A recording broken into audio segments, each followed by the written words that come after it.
4 రాళ్ళు సంపాదించుకోవాలి. 4 రాళ్ళ మాట చాలా విచిత్రంగా ఉంటుంది. 4 రాళ్ళు అంటే ఏదో మీరు 400 4,000 అనుకోక 400 కోట్లు అని అర్థం ఈ పెద్ద మనిషి విషయం. అంటే ఒక రాయి ఈజ్ ఈక్వల్ టు 100 కోట్లు. ఆయన నిష్పత్తి అది, ఆయన రేషియో. తప్పేముంది? ఆయన లెక్కలు ఆయనకు ఉంటాయి, దేవుడి లెక్కలు దేవుడికి ఉంటాయి. అందుకే ఈ 400 అంత అవసరమా ఉన్నది? ఎవరికి 2 పిల్లలు మించలేరు వేళ ఎవరికి. పూర్వం 10 మంది ఉన్నప్పుడు ఇప్పుడు ఇంత సంపాదన లేవండి. అసలు ఆ దృష్టి కూడా లేదు. ఏదో పిల్ల బాగుంటే చాలమ్మా, ఏదో పని చేసుకునేవాళ్ళు. తప్పని చేయకుండా ఉంటే చాలని వాడు ఏదో పని చేసుకుని బతుకుతారు లేదు.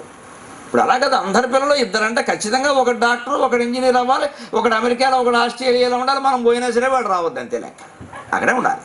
ఇప్పుడు మొత్తం అందరినీ దుంప తీసి పంపుతున్నాడు ట్రంప్. శనెదురిపోయింది గొడవ లేదు, మొత్తం మూటగట్టి పంపుతున్నాడు. వాడిని అనుసరించారు ఆస్ట్రేలియా వాళ్ళు, బ్రిటన్ వాళ్ళు, న్యూజిలాండ్ వాళ్ళు. పేపర్లో చూసుకోండి. ఏ విదేశాల్లోనే ఇక మనం ఉండే అవకాశాలు తగ్గిపోతాయి. ఎందుకంటే ఎవడు గొడవ పడుకుంటుందండి? భూమిపుత్రవాదం ఎక్కడైనా వస్తుందండి? మన ఊరొచ్చి 10 మంది మకం పెడితే మనం ఊరుకుంటాం?